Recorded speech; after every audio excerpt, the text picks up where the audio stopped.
ADHD. We've come across this several times, and a lot of questions run through our mind. Could it be as a result of poor parenting? Could persons with ADHD outgrow it? These and more are things we'll be talking about on the Ability Conversation Room. And of course, I'm not here alone this time.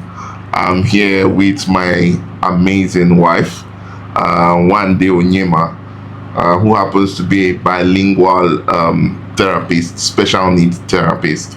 And today, we'll be delving into the world of ADHD. I need to call it properly, ADHD. And I'm sure you're going to get one or two from it. Welcome on board, darling. Thank you. It's good to have you. Everyone. Hello, everyone. Okay, so let's relax and jump right into the questions. Okay, number one, what is ADHD? ADHD. Yes. ADHD, it's an acronym for Attention Deficit Hyperactivity Disorder. And it's a neurodevelopmental condition, as well as the way we mentioned autism. It's a neurodevelopmental condition that affects the way a child pays attention. It affects the focus. It affects the concentration of that child and or that individual. But here we're talking about children, right? Yes. So it affects the concentration of that child, the focus. The child is not able to pay attention properly, and then most cases you find children that are hyperactive. So hyperactive in this sense is they find it very difficult to sit still. So it's not like you want them to sit still all through the day, but you pay attention, sit down, focus on a task per time. You find it very hard to do that. Children that have ADHD. Interesting. And sometimes, most importantly, there's a particular thing to their impulse. They are impulsive in their thoughts and in their actions. Sometimes they don't think before. They don't process it. They don't even think before talking or acting. They just act it out. Interesting. So can this be as a result of poor parenting? No, it's not as a result of poor parenting. It's like I earlier mentioned, it's a neurodevelopmental condition. So it's something that comes from the brain. It's the way the brain functions. It's the way the brain is being developed. So it has a particular way the brain functions differently from other children. Okay, so these children, do they outgrow this condition? Okay, so the children that have ADHD, I wouldn't say they outgrow it. It's more like a lifelong condition. But there are some symptoms that are reduced as they grow older. So especially the hyperactivity. So you don't expect a child that was once diagnosed with ADHD at the age of 3, and the child has grown up to like 17 to be jumping the same way that 3-year-old jumps around. And they get wiser. So there are some certain things they don't even do at that age. So this would be without even interventions? Well, that's just a natural one. But with intervention, it even gets better. Yes. Okay. Interesting. We know that definitely this set of people will go to school, right? What are those accommodations that you think that the school authority will need to put in place to help them function in this space? That's in their classrooms. So accommodations in this context has to do with their classroom, has to do with how inclusive that school or the class would be for them. Because definitely a class should be inclusive for a child that has ADHD. So, they are usually distracted. They're distracted with maybe something is flying around, bright colors. They just start looking. It's not like they don't pay attention at all, but it distracts them. So there is a message that is being passed across in class, or maybe the teacher is explaining something. Once they see something, they just get distracted. And apart from that, some of them can't sit still. So there's something serious is going on in class, they stand up. So you put them in a way where they can be controlled, a place where they have less distraction. Yes, that's how we can accommodate them. That's the accommodation that comes in for them in classrooms and in schools. In terms of the way they go about the curricular activity, yes. In terms of teaching, yes, you mentioned that their attention span is very short. Very short. So how do they design their class work? Okay, so for children with ADHD, the way you would, a teacher or an educator or therapist should design their own kind of task is you give them an instruction per time. Make it short and simple. Don't make it lengthy. Don't make it voluminous. Don't give them tasks to do and then it's so overwhelming. You can't even get them to sit in one place. So why don't you just make them do a task that takes a few minutes, they do it, allow them to have short breaks. They go for breaks, come back again and do another task. That's the way I feel it can be done in the classroom.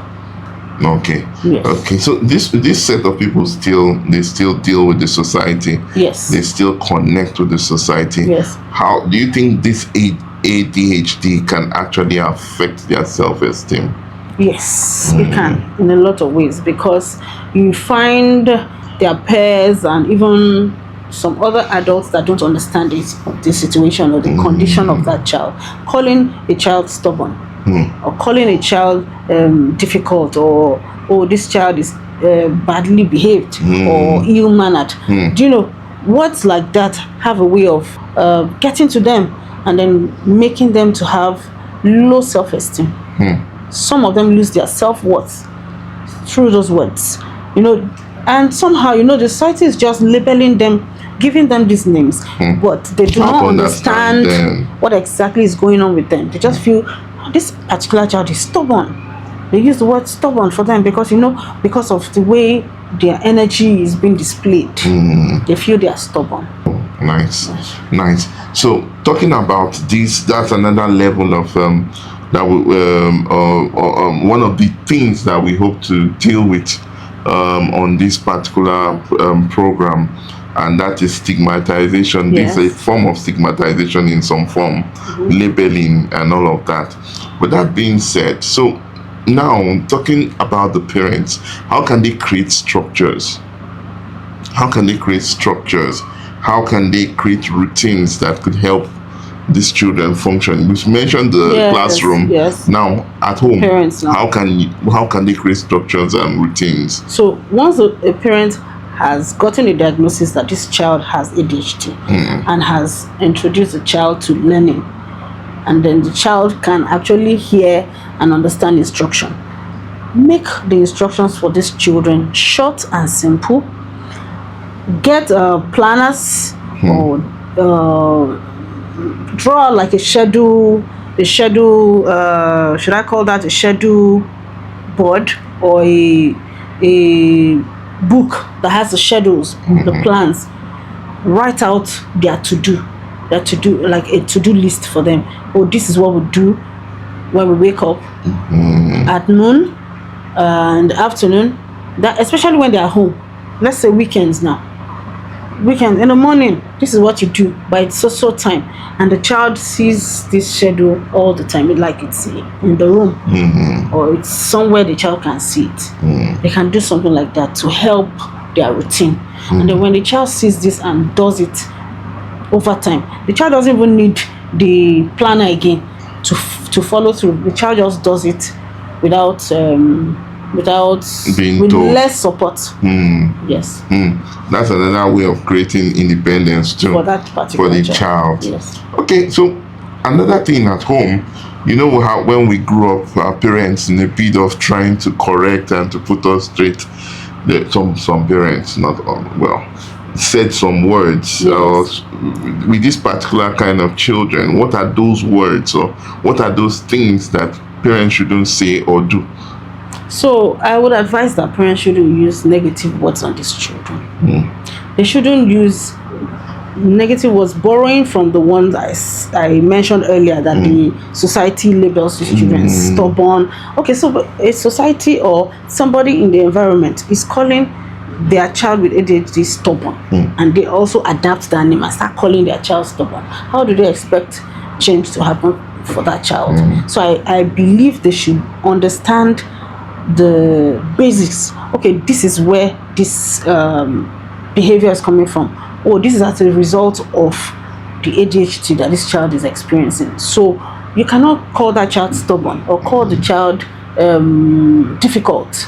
But rather be patient and understand. Understand that this is the situation, and then read up on how to help your child and engage the services of therapists, of even psychologists. I'll be able to advise how a parent can handle the situation. So I feel by so doing, the child and the parents won't be able to call the child these names, would even see a bright future in that child. And they'll set goals, and they'll see possibility of the goals being achieved. Also, they should study strengths of these children and focus on the strengths, so that they don't end up calling these children negative names. They see the bright future that is ahead of them. Okay, so I just have 2 more questions. Okay.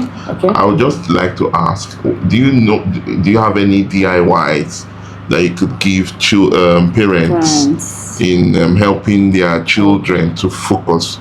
Okay, just 2 will be good. Okay, so DIY is do it yourself. Yes. Something parents can do at home. Okay, for example, especially for the hyperactive ones. So I need to point out a fact here. Not all children with attention deficits are hyperactive. Not all children with attention deficit are hyperactive. Okay. Some of them just lack focus and concentration.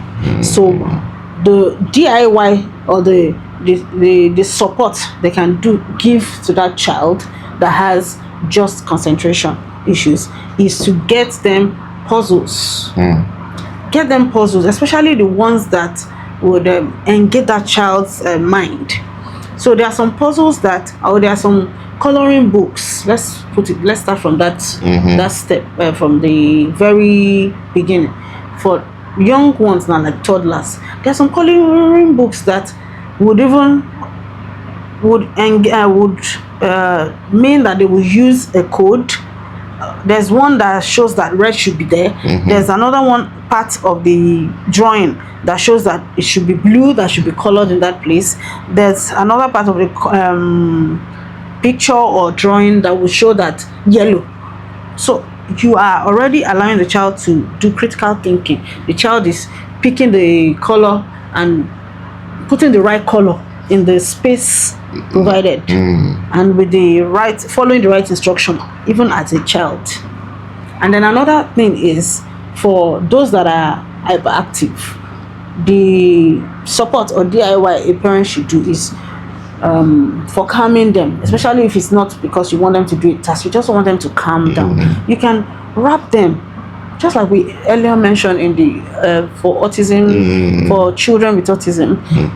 Wrap them in a duvet or in a weighted blanket, and then make sure there's breathing space. Make sure their head is out of the wrap, and then roll them into the duvet. Then take a gym ball, or we call it yoga ball. Some people call it yoga ball, and roll it over them. Roll it over them for a few minutes. It has a way of creating pressure on them. Or use your hands. If you don't have the ball, use your hands to mount pressure or something. Put pressure on them, especially their back or the parts that have been rolled into and it has a way of calming them. If you do that for a few minutes, it has a way of calming them. They will even sleep better, because some of the children with ADHD don't even sleep at night. Yes, that sounds like something that massage can solve. Yes. Yeah. Okay, so lastly, we've come to the end of the show, and lastly, I would want to find out, do you have any special words for parents of children with ADHD? Yes. To parents with children with ADHD, like we always say here, we say every child is unique in their own way, right? So they should see their children as unique children. They should see their children as smart children. So they should do away with the negative labeling, calling them stubborn, calling them difficult. They should rather call them smart and call them what they would like to see in their children.